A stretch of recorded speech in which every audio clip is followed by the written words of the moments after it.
The fog hung thick over the English Channel on the morning of June 6, 1944, as thousands of Allied vessels cut through the choppy waters. Toward the coast of Nazi-occupied France, Lieutenant Colonel James Earl Rudder gripped the railing of his landing craft, his weathered face set in grim determination as he watched the dark silhouette of Point du Hoc emerge from the pre-dawn gloom. Behind him, 225 Rangers of the 2nd Ranger Battalion checked their weapons one final time, knowing that in minutes they would face one of the most perilous missions of the entire war. The massive concrete fortifications of Hitler's Atlantic Wall loomed ahead like sleeping giants, their steel and concrete teeth pointing menacingly toward the approaching armada. General Dwight David Eisenhower had gambled everything on this moment. Operation Overlord, the largest seaborne invasion in human history, would either liberate Western Europe or end in catastrophic failure on the beaches of Normandy. As the first gray light of dawn broke across the horizon, the thunderous roar of naval bombardment shattered the morning silence. Battleships USS Texas and HMS Warspite opened fire with their massive guns, their shells screaming overhead toward German defensive positions. The ground trembled as explosions erupted along the coastline, sending towers of earth and debris skyward. Yet even as the bombardment raged, Allied commanders knew that many of the German fortifications would survive the onslaught. Their reinforced concrete bunkers designed to withstand even the heaviest naval guns. At Utah Beach, the 4th Infantry Division prepared for what many believed would be a slaughter. Major General Raymond Oscar Barton had drilled his men relentlessly for this moment, but no amount of training could fully prepare them for what awaited on the Norman shore. The beach defenses included anti-tank obstacles, barbed wire entanglements, and machine gun nests positioned to create interlocking fields of fire that would turn the sandy expanse into a killing ground.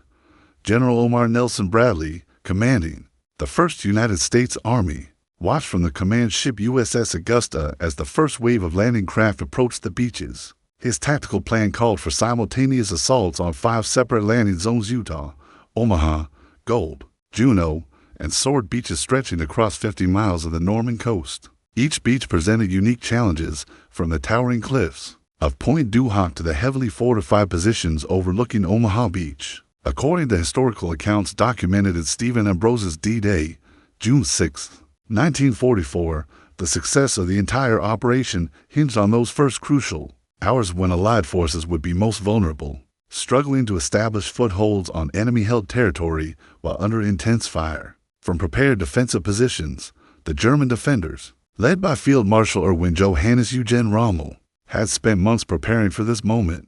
The desert Fox had transformed the Norman coastline into a fortress complete with millions of mines, thousands of obstacles, and carefully positioned artillery that could rain death upon any attacking force. Rommel's strategy was simple but deadly effective: destroy the invaders on the beaches before they could establish a foothold. As the landing craft surged forward through the surf, their engines straining against the tide, the fate of the free world hung in the balance. The next few hours would determine whether Operation Overlord would succeed in opening the long-awaited Second Front in Europe, or whether Hitler's Fortress Europe would claim another victory. Against the forces of liberation, the vertical cliffs of Point du Hoc rose 100 feet from the churning waters below, their limestone faces scarred by countless shell impacts from the pre-invasion bombardment. Lieutenant Colonel James Earl Rudder's Rangers approached these seemingly impregnable heights in their landing craft, knowing that their mission to destroy the German artillery battery that could devastate both Utah and Omaha beaches was considered by many to be suicidal. As the first Ranger landing craft ground onto the rocky shore at 0630 hours, machine gun fire erupted from concealed positions above. The Germans of the 716th Infantry Regiment had survived the naval bombardment in their deep bunkers and now poured devastating fire down onto the narrow beach. Rangers leaped from the craft into knee-deep water, some falling immediately as bullets found their mark. Sergeant Leonard George Lomel, a farmer's son from New Jersey, led his squad toward the base of the cliff while German potato masher grenades exploded around them. The Rangers had trained extensively for this moment, practicing cliff assault techniques on the coast of England, but nothing had prepared them for the reality of scaling a vertical wall while under intense enemy fire. The innovative equipment brought by the Rangers included rocket-fired grappling hooks, extension ladders borrowed from the London Fire Department, and portable rocket launchers. As the first rockets fired their rope lines toward the cliff top, German soldiers appeared at the edge, some cutting the ropes while others dropped grenades down onto the Americans below. The Rangers responded with accurate rifle fire, their Springfield rifles and Browning automatic rifles forcing the defenders back from the cliff edge. Sergeant First Class William Stevison led the first successful climbing party up the treacherous cliff face, his hands bloodied from gripping the rough limestone as mortar rounds exploded nearby. Behind him, Rangers followed in single file, each man knowing that a single misstep or enemy bullet could send him plummeting to his death on the rocks below. Meanwhile, at Utah Beach, the 4th Infantry Division's assault had begun with an unexpected stroke of fortune. Strong currents had carried the landing craft nearly 2,000 yards south of their intended target, but this accident proved providential. The troops, led by Brigadier General Theodore Roosevelt Jr., son of the former president, found themselves facing lighter opposition than anticipated. Roosevelt, at 56, the oldest man to land on D-Day, personally reconnoitered the beach defenses despite intense enemy fire. His famous decision to advance inland with the words "We'll start the war from right here" became legendary among the troops. The general's leadership inspired the 4th Infantry Division to push rapidly inland, capturing key objectives with fewer casualties than planners had feared possible. The German response at Utah Beach was hampered by confusion in their command structure. The 709th Static Infantry Division, composed largely of older soldiers and foreign volunteers, had not expected the American landing at this location. The communication lines, severed by the earlier airborne assault, prevented effective coordination of defensive efforts. As detailed in Cornelius Ryan's comprehensive study, The Longest Day, the success at Utah Beach contrasted sharply with the desperate struggle unfolding simultaneously at Omaha Beach, where the 1st and 29th Infantry Divisions faced a thoroughly prepared enemy in ideal defensive positions. By noon, Rudder's Rangers had reached the top of Point du Hoc, only to discover that the massive guns they had risked everything to destroy were wooden decoys. German ingenuity had fooled Allied intelligence, but the Rangers' courage had not been wasted. The real guns were located inland, and small Ranger patrols would soon find and destroy them with thermite grenades. The morning's actions at both Utah Beach and Point du Hoc demonstrated the crucial importance of individual leadership and adaptation in the face of unexpected circumstances, qualities that would prove decisive throughout the long day ahead. The morning mist cleared to reveal a nightmare. Omaha Beach stretched before the 1st and 29th Infantry Divisions, like a perfectly designed killing field, its gently sloping sand giving way to bluffs that rose 150 feet above the waterline. From these heights, the German 352nd Infantry Division commanded an unobstructed view of every approach, their machine guns and artillery pieces positioned to create interlocking fields of fire that would shred any attacking. 4-Star Major General Leonard Townsend Jarrow watched in growing alarm from the command ship as the first wave of assault troops struggled ashore under withering enemy fire. The 16th Infantry Regiment of the 1st Infantry Division, the Big Red One, and the 116th Infantry Regiment of the 29th Infantry Division faced defensive positions that had survived the pre-dawn bombardment, virtually intact. Staff Sergeant Robert Slaughter of the 116th Infantry Regiment crouched behind a steel beach obstacle as machine gun bullets whined overhead.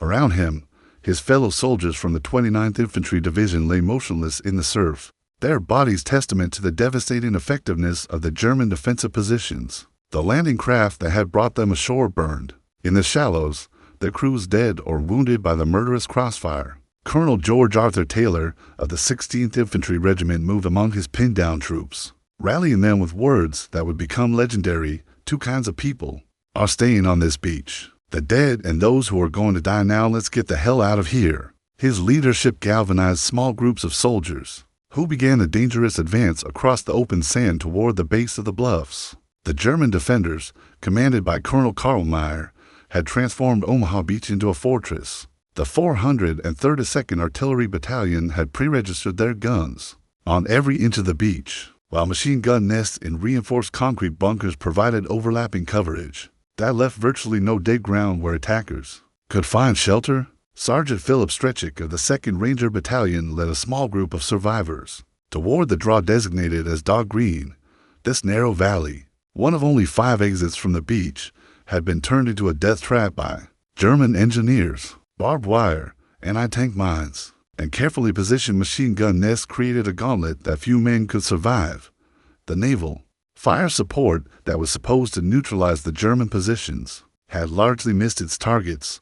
Rear Admiral Allen Goodrich Kirk's bombardment ships, firing from long range to avoid German coastal batteries, had sent most of their shells far inland, leaving the beach defenses intact. The Army Air Force's bombing attack had also failed, with most bombs falling inland due to poor visibility and concerns about hitting the approaching landing craft. Captain John Robert Slaughter, no relation to Staff Sergeant Robert Slaughter of the 116th Infantry Regiment, led his company across the killing ground of Easy Red Sector. Half his men fell before reaching the shingle bank at the base of the cliffs, but those who survived began the methodical process of eliminating German strong points with grenades, satchel charges, and close-quarters combat, according to military historian John Keegan's analysis in 6 armies in Normandy. The turning point at Omaha Beach came not from any grand tactical maneuver, but from the individual courage of small unit leaders who took the initiative. When larger planes collapsed under enemy fire, Private First Class Carlton Barrett of the 18th Infantry Regiment single-handedly destroyed a German machine gun nest that had been decimating his platoon. Using covering fire from his squad, Barrett crawled through a minefield to reach grenade range of the enemy position. His actions typical of the individual heroism that gradually turned the tide at Omaha Beach. By mid-morning, small groups of Americans had begun to scale the bluffs using gullies and draws that the Germans had considered impassable. These infiltration tactics, born of desperation rather than design, began to threaten the German positions from behind, forcing the defenders to divide their attention between the beach and their increasingly vulnerable rear areas. The price paid for each yard of Norman soil was measured in American blood, but slowly, inexorably, the tide began to turn as dawn broke over Sword Beach. The British 3rd Infantry Division prepared to write their own chapter. In the annals of D-Day heroism, Major General Thomas Galway Rennie stood on the bridge of HMS Warspite, watching his assault troops transfer to their landing craft in the choppy waters of the English Channel. The 8th Brigade, led by Brigadier Kenneth Pearson, would spearhead the attack on the easternmost of the 5 landing beaches, with the ultimate objective of linking up with British airborne forces holding the vital bridges over the Caen Canal. The South Lancashire Regiment and the Suffolk Regiment formed the first wave, their landing craft plowing through 4-foot swells toward the German-held shore. Unlike the Americans at Omaha Beach, the British faced a different type of enemy, the 716th Static Infantry Regiment, composed largely of Eastern European conscripts and older German soldiers, but supported by formidable concrete fortification and the ever-present threat of counterattack by German armored reserves. Lieutenant Colonel Richard Reginald Burberry of the South Lancashire Regiment was among the first officers to reach the beach at 07:25 hours. His men faced immediate opposition from machine gun nests concealed in seaside villas that German engineers had converted into miniature fortresses.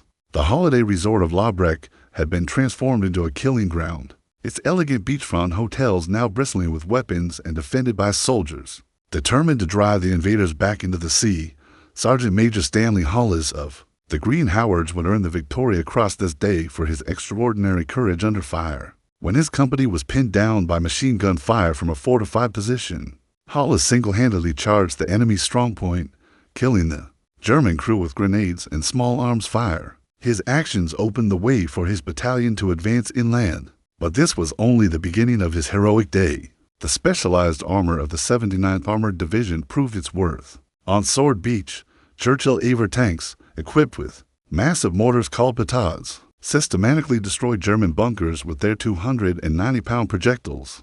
Flail tanks cleared paths through minefields, while D.D. Sherman tanks, amphibious tanks launched from landing craft, provided crucial fire support for the advancing infantry. Captain Peter Christopher Wayman Young of the 3rd Commando Brigade led his men in a lightning assault on the German positions at Wistreham. The commandos, trained for rapid strikes against fortified positions, moved with deadly efficiency through the maze of bunkers and obstacles that protected the harbor. Their objective was the elimination of German artillery observers who could direct devastating fire onto the British landing forces. The German response came swiftly in the form of the 21st Panzer Division, commanded by Major General Edgar Feuchtinger. These veteran tank crews, survivors of countless battles in North Africa and Russia, represented the most serious threat to British success on Sword Beach. Their Panzer IV and Panther tanks, supported by mechanized infantry, began moving toward the coast within hours of the initial landing. Brigadier Lord Simon Christopher Joseph Fraser Lovett of the 1st Special Service Brigade led his commandos inland with their distinctive green berets and blackened faces. Their mission was to relieve the airborne forces holding Pegasus Bridge, the vital crossing over the Caen Canal that had been captured in a daring glider assault. Hours before dawn, Lovett's personal piper, Bill Millen, played Scottish battle tunes as the commandos advanced, his music somehow audible above the thunder of artillery and small arms fire. The advance inland from Sword Beach revealed both the strengths and limitations of British tactical doctrine. While their methodical approach and superior coordination between armor, artillery, and infantry gave them advantages over their German opponents, the cautious pace of advance would prove costly in the days ahead. The failure to capture Caen on D-Day itself, as originally planned, would lead to weeks of bitter fighting in the Norman bocage. As reported in Max Hastings' definitive study Overlord, D-Day, and the Battle for Normandy, the British success at Sword Beach demonstrated the effectiveness of combined arms tactics, its specialized equipment, but also highlighted the challenges of maintaining momentum in the face of determined German resistance. By nightfall, the British 3rd Infantry Division had established a secure beachhead extending nearly 6 miles inland, but the vital city of Caen remained in German hands, setting the stage for prolonged and bloody fighting in the weeks to come. The Royal Canadian Navy's landing craft surged through the morning swells toward Juno Beach, carrying the men of the 3rd Canadian Infantry Division into their baptism of fire. Major General Rodney Frederick Leopold Keller stood among his troops, knowing that his division carried the hopes of a nation that had been fighting Hitler's Germany. Since 1939, the Canadians would prove this day that their small nation could stand among the great military powers of the world. The 7th Canadian Infantry Brigade, led by Brigadier Harry Visvire Foster, formed the assault wave against the German positions, defending the coastal towns of Courseulles-sur-Mer and Bernier-sur-Mer. The Royal Winnipeg Rifles and the Regina Rifle Regiment would spearhead the attack, their objectives including the elimination of German strongpoints that commanded the beach approaches and the rapid advance inland to secure the vital Conveo Road. Company Sergeant Major Charles Cromwell Martin of the Queen's Own Rifles of Canada was among the first men to reach the sand at Bernier-sur-Mer. The German defenders of the 716th Infantry Regiment had converted the seaside resort into a fortress, with machine gun nests concealed in every building and anti-tank guns positioned to sweep the beach with devastating fire. The initial landing at Juno Beach faced immediate tragedy when several landing craft struck mines in the surf, exploding with tremendous force and killing dozens of Canadian soldiers. Before they could even reach the shore, the survivors pressed forward through the wreckage, their training and determination driving them across the deadly expanse of sand toward the German positions. Lieutenant Colonel John Meldrum Spragg of the Regina Rifle Regiment led his men in a desperate assault against the German strongpoint at Courseulles-sur-Mer. The enemy had transformed the harbor area into a maze of bunkers, trenches, and obstacles designed to channel attacking forces into predetermined killing zones. German artillery, pre-registered on every approach, began falling among the advancing Canadians with deadly accuracy. The supporting armor of the 1st Hussars and the Fort Garry Horse proved crucial to Canadian success on Juno Beach.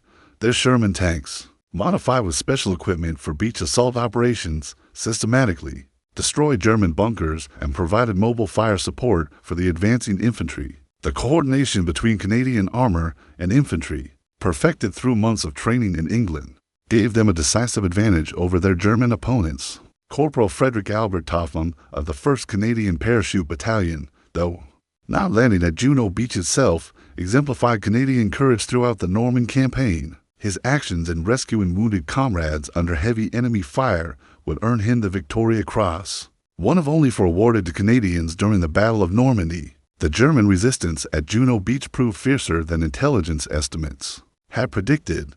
The 716th Static Infantry Regiment, though composed largely of older soldiers and foreign conscripts, fought with desperate determination from their prepared positions. Machine gun nests in reinforced concrete bunkers required direct assault with grenades and satchel charges, each position costing precious Canadian lives. Major Lockie Fulton of the Royal Canadian Engineers led the crucial task of clearing obstacles and mines from the beach approaches. His sappers worked under intense enemy fire to remove the steel and concrete barriers that could trap landing craft in the killing zone of German machine guns. Their success enabled follow-up waves of Canadian troops and equipment to reach the shore with fewer casualties. The advance inland from Juno Beach demonstrated the aggressive spirit that characterized Canadian operations throughout the Normandy campaign. The Queen's Own Rifles of Canada and the North Shore New Brunswick Regiment pushed rapidly through the coastal defenses, advancing farther inland on D-Day than any other Allied unit, except for elements of the airborne divisions. Brigadier Kenneth Blackadder of the 8th Canadian Infantry Brigade coordinated the exploitation phase of the assault. As Canadian troops moved through the gaps torn in the German coastal defenses, their objective was the airfield at Carpiquet, west of Caen, a goal that would prove beyond reach on D-Day, but would fall to Canadian arms in the weeks ahead. According to C.P. Stacey's official history, the victory campaign, the Canadian performance at Juno Beach dispelled any lingering doubts about the fighting qualities of Dominion forces, proving that Canadian soldiers could match any troops in the world for courage, skill, and determination. The price of Canadian success was measured in the young men who fell on the Norman sand, but their sacrifice opened the door to Western Europe and began the final campaign that would end Hitler's dream of a 1,000-year Reich. The Hampshire Regiment and the Dorsetshire Regiment of the 50th Infantry Division approached Gold Beach as the morning sun burned away the coastal mist, revealing the German defenses that awaited them along the Norman shore. Major General Douglas Alexander Graham had trained his men for this moment through countless exercises on the English coast, but no amount of preparation could eliminate the deadly reality of assault against prepared enemy positions. The German 716th Infantry Regiment had fortified the coastal villages of La Hamel and La Riviere with typical Teutonic thoroughness. Every building had been converted into a strong point, every street blocked with anti-tank obstacles, and every approach covered by interlocking fields of machine gun and artillery fire. The defenders, though not elite troops, occupied positions that magnified their defensive capabilities many times over. Lieutenant Colonel Robin Hastings Dunn of the Hampshires led the first wave against La Hamel, where German resistance proved particularly stubborn. The enemy had positioned an 88mm anti-tank gun in a concrete emplacement that commanded the entire beach approach. This weapon, served by veteran gunners, destroyed several British landing craft before specialized armor could be brought forward to eliminate the threat. The innovation of the 79th Armored Division again proved decisive at Gold Beach. Aver Churchill tanks carrying fastened bundles of logs, used to fill anti-tank ditches, methodically reduced German strong points, while flail tanks cleared paths through extensive minefields. The coordination between British armor and infantry demonstrated the tactical sophistication that had been developed through years of hard-won experience. Sergeant Major Stanley Hollis, already mentioned for his heroics elsewhere, continued his remarkable day with another act of extraordinary courage when his company was again pinned down by German fire, this time from a concealed position inland from the beach. Hollis voluntarily exposed himself to enemy fire to locate and eliminate the threat. His actions throughout D-Day would earn him the only Victoria Cross awarded for actions on the beaches themselves. The Green Howards advanced through the village of La Riviere with textbook precision, their small unit tactics honed through months of training in England. Each section moved in coordination with supporting armor, using grenades and close-quarter weapons to clear buildings systematically, while maintaining momentum toward their inland objectives. The German response to the British assault at Gold Beach reflected the confusion that plagued enemy commanders throughout D-Day.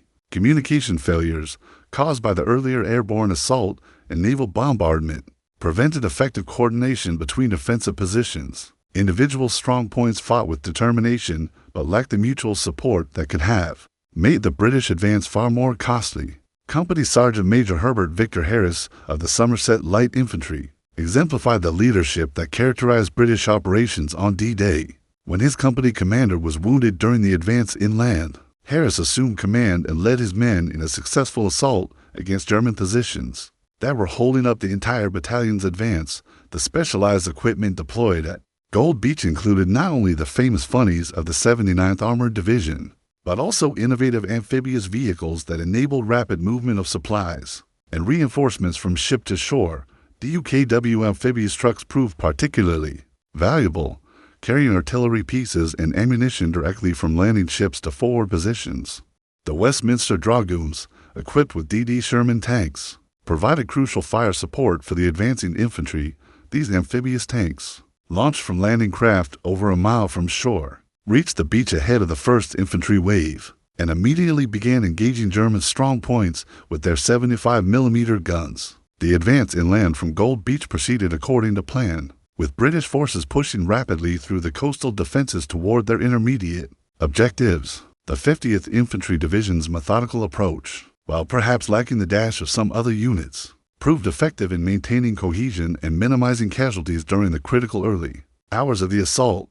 Brigadier Alexander Stanier of the 231st Infantry Brigade coordinated the exploitation phase. As British troops moved through the gaps created by the assault battalions, the coordination between different arms infantry, armor, artillery, and engineers demonstrated the tactical maturity that the British Army had developed through 5 years of warfare. As documented in Robin Nealon's comprehensive study, The Battle of Normandy, the British success at Gold Beach established a secure lodgment that would serve as the foundation for weeks of operations designed to tie down German reserves. While American forces broke out from their western beachheads, the day's achievements at Gold Beach proved that British forces had learned from earlier setbacks and developed the tactical skills necessary to overcome even the most formidable German defenses when properly supported by specialized equipment and coordinated fire support. As the sun reached its zenith over the Norman coast on June 6, 1944, the greatest seaborne invasion in human history had achieved what many thought impossible. 5 separate Allied armies had established footholds on Hitler's Atlantic Wall, and despite fearsome German resistance, the door to Western Europe stood open. The price had been high, over 9,000 Allied casualties, but Operation Overlord had succeeded in its primary objective of creating a second front that would hasten the end of Nazi Germany. General Dwight David Eisenhower received the first comprehensive reports from his beach commanders with a mixture of relief and grim satisfaction. The Supreme Allied commander had gambled everything on this single day, knowing that failure would have delayed the liberation of Europe by at least a year and potentially altered the outcome of the war. His decision to proceed despite marginal weather conditions had proven correct, though the margin of success at some beaches had been frighteningly narrowed at Omaha Beach. Major General Clarence Ralph Hubner of the 1st Infantry Division coordinated the consolidation of the barely one beachhead. His Big Red One veterans, bloody but unbowed, had finally broken through the German defenses that had caused such carnage in the morning hours. The 16th Infantry Regiment and the 18th Infantry Regiment were now pushing inland, though progress remained slow against continued German resistance. The individual heroism displayed throughout D-Day had proven decisive. When larger tactical plans failed, Staff Sergeant Walter David Ehlers of the 18th Infantry Regiment had single-handedly destroyed multiple German machine gun positions during the advance inland. From Omaha Beach, his actions, typical of countless others performed that day, demonstrated that American soldiers could match any troops in the world for courage and determination under fire. Colonel Rutter's Rangers at Point du Hoc had completed their mission despite discovering that their primary targets, the coastal artillery pieces, were wooden decoys. The real guns, found inland by small Ranger patrols, had been destroyed with thermite grenades, eliminating the threat to both Utah and Omaha beaches. The Rangers' willingness to scale seemingly impossible cliffs under enemy fire had become legendary. Among Allied forces, the British and Canadian achievements on Gold, Juno, and Sword beaches had established secure lodgments that extended several miles inland. Major General Rennie's 3rd Infantry Division and Major General Keller's 3rd Canadian Infantry Division had advanced farther than any other Allied units on D-Day, though the vital objective of Caen remained in German hands. German resistance, while fierce at individual strong points, had suffered from the command confusion that characterized their response throughout D-Day. Field Marshal Rommel's absence from his headquarters, he was visiting his wife in Germany, for her birthday, had delayed crucial decisions about committing armored reserves. The German High Command's belief that the Normandy landings were merely a diversion continued to influence their response well into the afternoon. The 21st Panzer Division's counterattack against British forces had achieved limited success, briefly reaching the coast between Juno and Sword beaches, but lacked the strength to eliminate the Allied beachheads. Major General Feuchtinger's veteran tank crews found themselves outnumbered and outgunned by Allied forces that had established air superiority over the battlefield. The logistical achievement represented by Operation Overlord was as impressive as the tactical success. Over 130,000 Allied troops had been landed on D-Day, along with thousands of vehicles and tons of supplies. The artificial harbors known as mulberries, soon to be towed across the Channel, would enable the Allies to sustain their operations without capturing a major port. The French resistance had played a crucial role in the day's success through sabotage, operations that disrupted German communications and transportation. Railway lines throughout France had been cut, preventing rapid German reinforcement of the Norman front. The heroism of ordinary French citizens, who had endured for years of occupation, contributed significantly to Allied victory. As detailed in the definitive account by historian Anthony Beaver in D-Day, the Battle for Normandy. The success of June 6 established the foundation for the liberation of Western Europe, though brutal fighting lay ahead before final victory could be achieved. As darkness fell over the Norman coast, Allied forces consolidated their positions and prepared for the German counterattacks that would surely come with dawn. The beachheads remained vulnerable, and German reserves were already moving toward the sound of the guns. But the crucial first step had been taken. Hitler's fortress Europe had been breached, and there would be no turning back on the road to Berlin. The young men who had stormed the beaches of Normandy that morning had written their names in history, proving that free nations could triumph over tyranny when united in common cause. Their sacrifice had opened the final chapter in the war against Nazi Germany, ensuring that future generations would know the meaning of freedom